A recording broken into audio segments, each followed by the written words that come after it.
هذا النور شفاء صدور.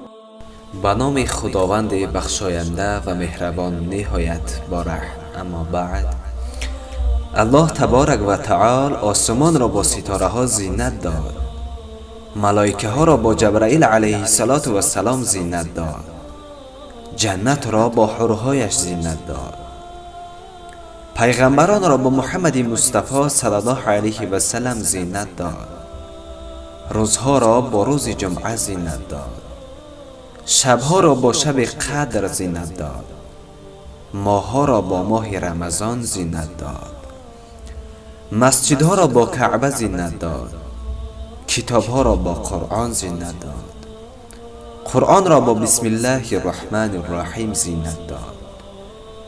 میخوام در آخر یک حدیث را برایتان مطرح کنم.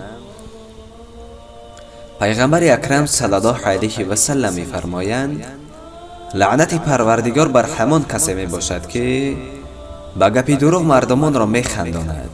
خود بیاندیشید و به خلاصه بیایید. خدا حافظ. السلام علیکم و رحمت الله و برکاته.